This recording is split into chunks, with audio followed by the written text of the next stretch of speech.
जय जय श्री राधे।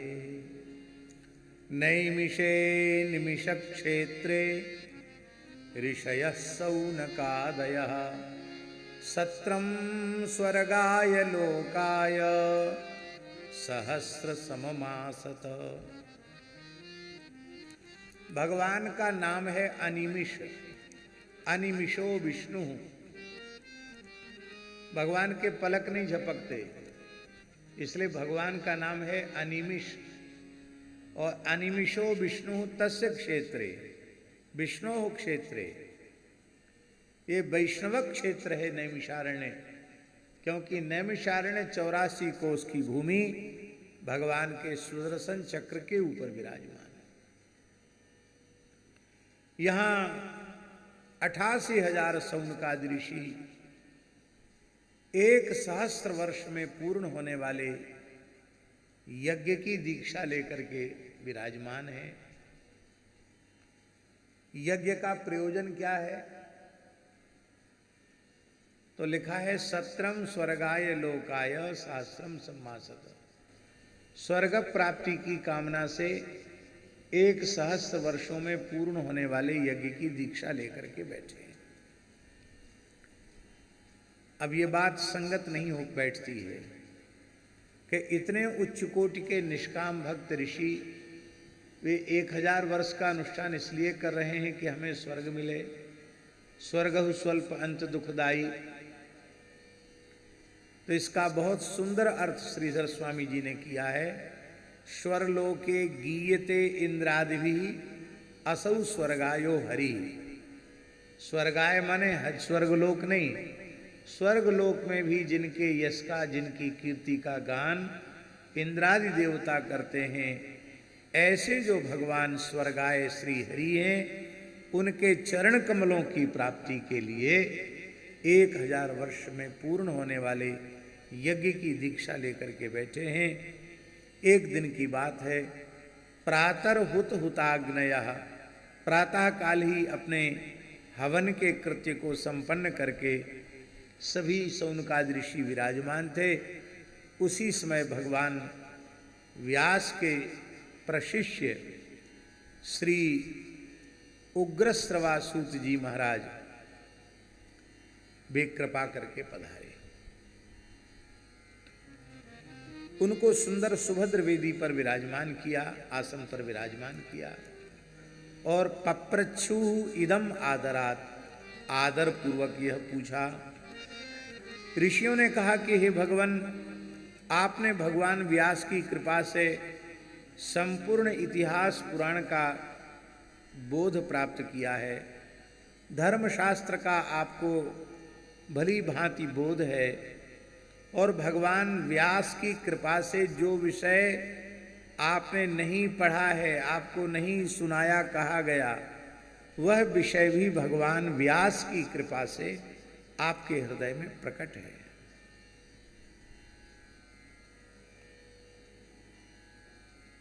यहां तक कह दिया महाराज कि भगवान व्यास जिस रहस्य को जानते हैं, व्यास की कोटि के अन्य ऋषि जिस तत्व को, रहस्य को जानते हैं, हे सूत जी, उस रहस्य के ज्ञाता आप हैं।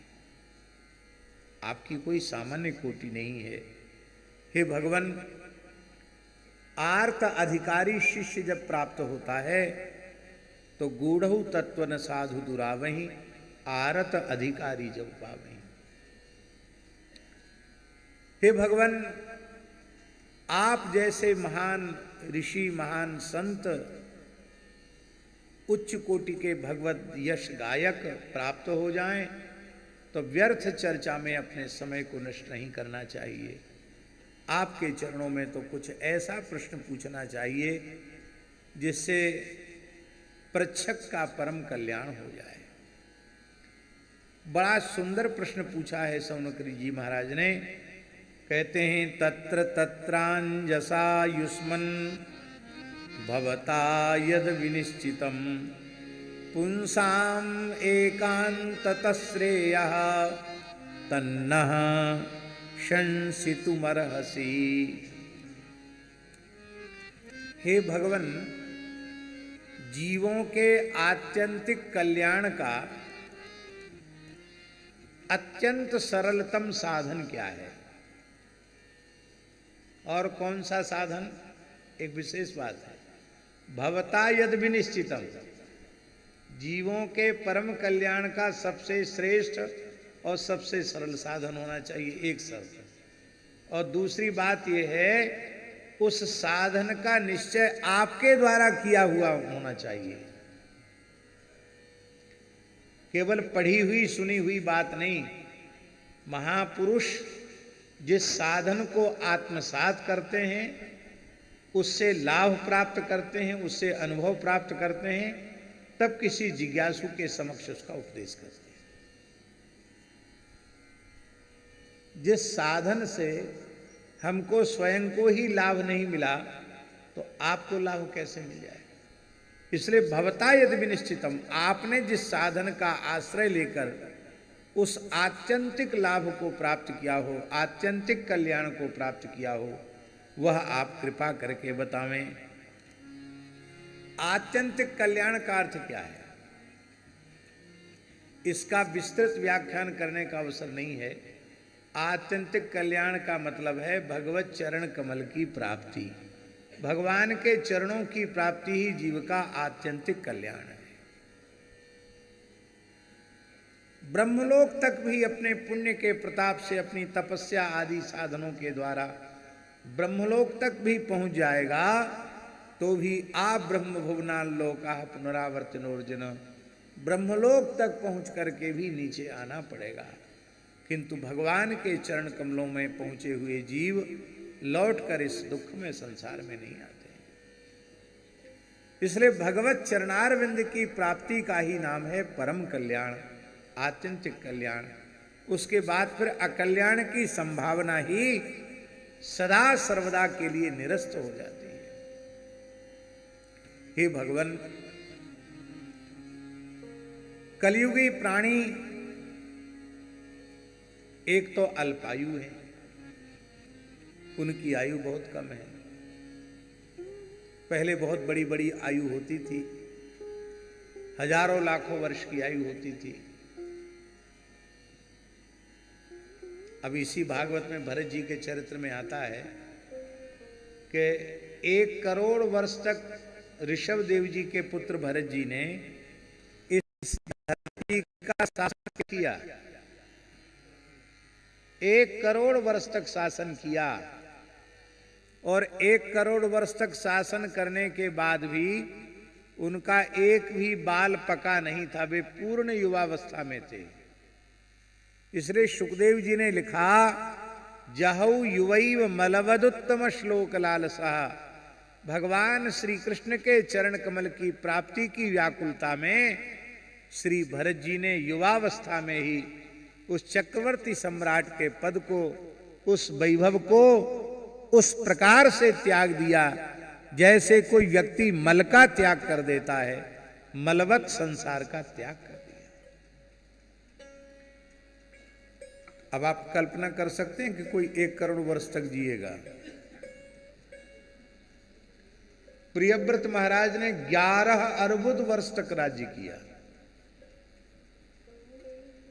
आप कल्पना कर सकते हैं क्या? दशरथ जी महाराज 60,000 वर्ष के हो गए। कितने वर्ष के? 60,000 वर्ष की आयु दशरथ जी की हो गई। तब श्रवण समीप भयऊ सित केसा, भय नहीं है, भयऊ एक वचन है। उन्होंने दर्पण में आज कुछ ध्यान से देखा तो कान के पास एक बाल सफेद दिखाई पड़ा। तो बोले मनहु जरठपन अस उपदेशा, लगता है बुढ़ापा आ गया। तब वशिष्ठ जी के चरणों में पहुंचे, महाराज कृपा करके पुत्र की प्राप्ति कराइए, और भगवान का प्राकट्य हुआ।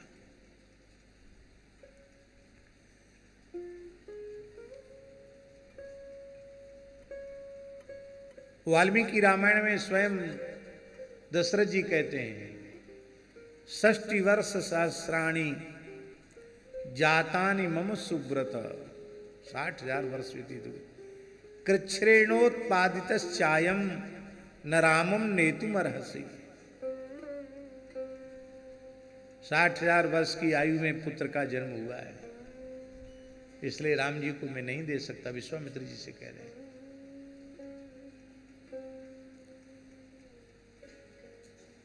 तो इतनी आयु तो कलयुगी प्राणियों की नहीं।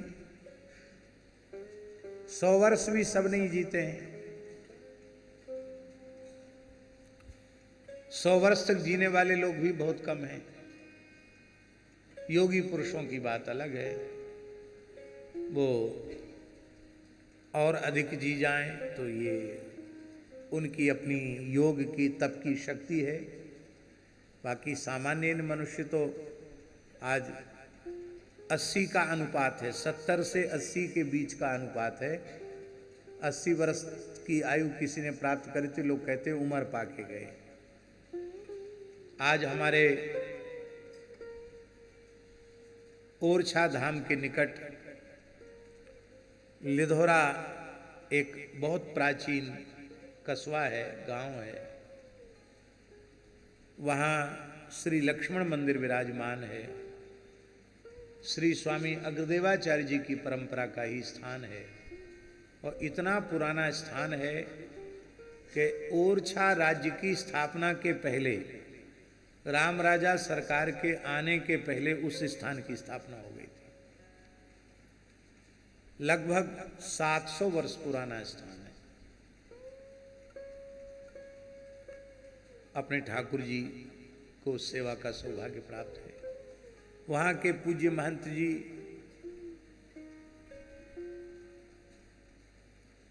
एक 103 वर्ष के हो गए थे, अब तो ज्यादा के हो गए होंगे, तो 104 105 के हो गए होंगे।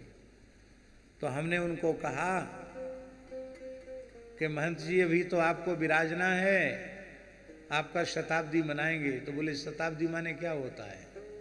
हम कि अब 100 साल पूरे हो जाएंगे तब आपकी शताब्दी मनाएंगे। बोले हम तो 100 से 3 बाड़ू हो गए, बाड़ू बुंदेली भाषा में माने 3 वर्ष अधिक हो गए। और अभी भी ठीक है, वो अभी बांसुरी बजाते हैं, खूब बढ़िया बांसुरी बजाते हैं।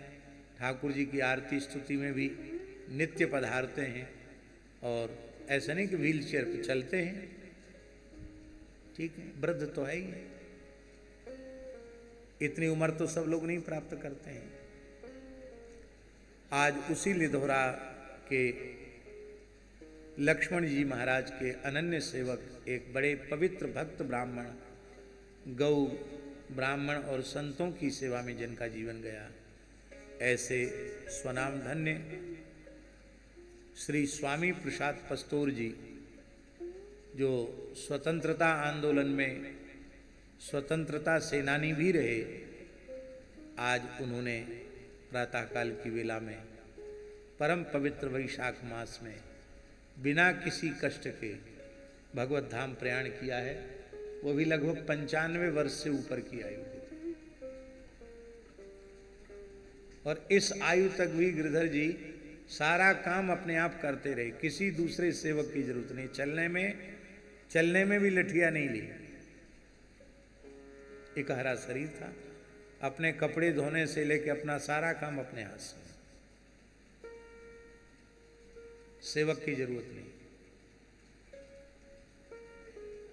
तो आज ही उनका धाम प्रयाण हुआ है। हम गंगा जी से प्रार्थना करते हैं, भगवान बद्री नारायण से प्रार्थना करते हैं, वे भक्त तो थे ही, आप उन्हें अपने चरण कमलों की नित्य सन्निधि प्रदान करें।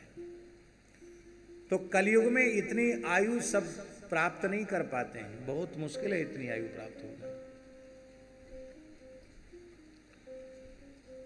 अंत में जब कलयुग का आखिरी चरण होगा तब तो 15 वर्ष की आयु तक कोई जीवित रह जाएगा। ध्यान से सुनिएगा डोदिया जी, 15 वर्ष तक की आयु तक जो जीवित रह जाएगा, लोग उसको ऐसा ही मानेंगे जैसे इस समय कोई 100 साल तक जी जाता है तो कहते अरे पूरी उम्र पाई।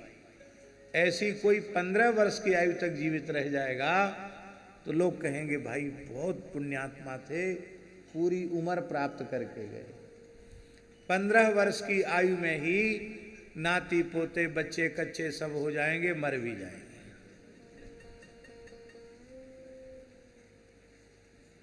तो कलयुग का पहला दोष तो है, कलयुगी मनुष्य अल्पायु होते। प्रायेण अल्पायु सह सभ्य कलावस्मिन युगे जना। इस कलयुग में प्रायः सब अल्पायु है। प्रायः शब्द इसलिए लगा दिया कि इस युग में भी कोई सिद्ध पुरुष हैं, अपने संकल्प बल से विराजमान रह सकते हैं, उनकी बात छोड़कर।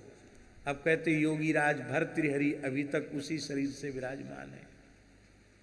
हमारे गलता पीठ के संस्थापक शत्रुघ्न अवतार श्री कृष्णदास पयहरि जी महाराज आज तक सदैव विराजमान है। लगभग 700 वर्ष हो रहा है, आज तक वो उसी शरीर से विराजमान है। अधिकारी जीवों को उनका प्रत्यक्ष दर्शन होता है। हमारे पूज्य गुरुदेव श्री पहाड़ी बाबा महाराज ने चित्रकूट भजन के काल में पयहारी जी का प्रत्यक्ष दर्शन प्राप्त किया था। पूज्य सदगुरु श्री रणछोड़ दास जी महाराज चित्रकूट वाले, उन्होंने पयहारी जी महाराज से का दर्शन ही प्राप्त नहीं किया, पयहारी जी ने प्रकट होकर उन्हें मंत्र दीक्षा प्रदान की। तो आज भी पयहारी जी का दर्शन होता है। तो संतों की सामर्थ्य बड़ी विलक्षण है, अचिंत्य है। पयहारी जी सदैह अंतर्धान हो गए, देह त्याग का उनका कोई प्रमाण नहीं मिलता। और रेवासा धाम में श्री स्वामी अग्रदेवाचार्य जी महाराज भी सदैह कुंज में विलीन हो गए, अंतर्धान हो गए। उसके बाद विनोद अली जी हुए, वो भी सदैह अंतर्धान हुए। इसके बाद चरणदास जी श्री रामचरण अली जी हुए, वो भी सदैह कुंज में गए। इसके बाद ज्ञान अली जी हुए, वो भी सदैह कुंज में गए। फिर पंचम आचार्य हुए बालकृष्ण अली जी, बाल अली जी, उन्होंने देह का त्याग किया। चार आचार्य सदैह अंतर्धान हो गए। तो महापुरुषों की बात अलग है, अन्यथा सामान्य बात यही है कि कलयुगी प्राणी अल्पायु है। अल्पायु होना कोई बहुत बुरी बात नहीं है। भगवान आदि शंकराचार्य 32 वर्ष तक ही धरती पर रहे, पर 3200 वर्ष में जो सनातन धर्म की सेवा कोई नहीं कर सकता, वो मात्र 32 वर्ष में उन्होंने कर दिखाई।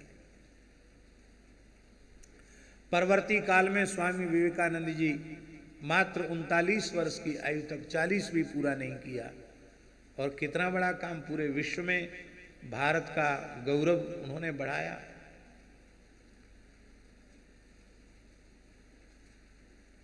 तो आयु बड़ी से बड़ी हो और व्यर्थ में चली जाए तो क्या उसका अर्थ है, और कम से कम हो पर सार्थक हो तो भी कोई अनुचित नहीं है, वो भी प्रशंसनीय है।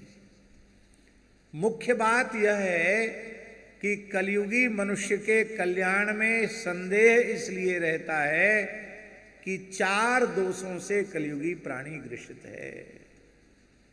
बहुत ध्यान से सुने, ये श्लोक बड़ा महत्व का श्लोक है। यदि हम अपने जीवन से निश्चय पूर्वक इन 4 दोषों को निकाल दें तो कलयुग बाधक नहीं है, हमारे कल्याण में किसी भी प्रकार का कोई संदेह नहीं।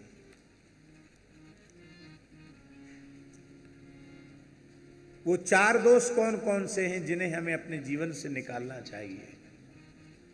मंदाः सुमंदमतयो मंदभाग्या युपद्रुताः, ये 4 दोष। पहला दोष है मंदाः। मंदाः का अर्थ है अलसाः। पहला दोष है कलयुगी मनुष्य का, वो आलसी है। किस चीज में आलसी है? भजन साधन सत्संग में आलसी है। भगवत भागवत सेवा में आलसी है, भोजन में बिल्कुल आलसी नहीं है। लोग रात भर सोते हैं, दिन में भी सो लेते हैं, और फिर कथा मंडप में सत्संग में आके भी सो जाते हैं। आश्चर्य है, कोई मनुष्य कितना सो सकता है। और ऐसे भी लोग होते हैं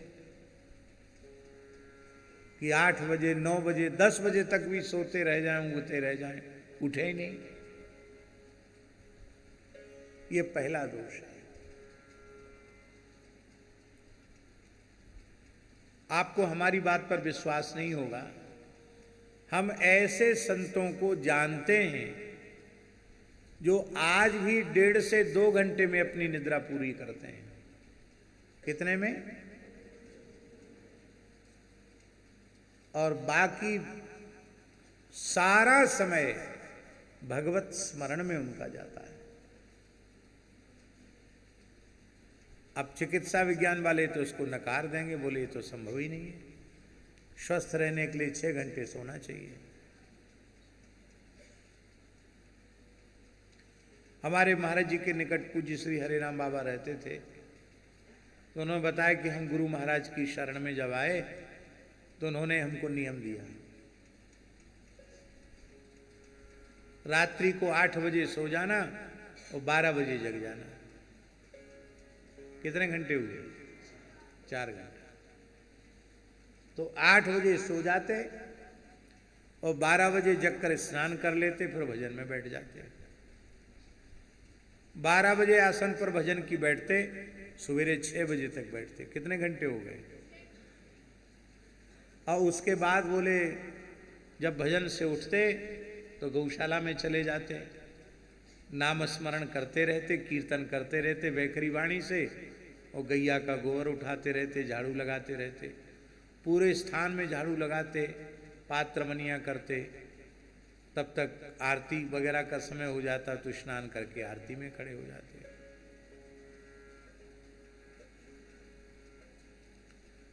फिर पंगत वगैरह की सेवा में लग जाते जब अपने गुरु महाराज के पास रहते।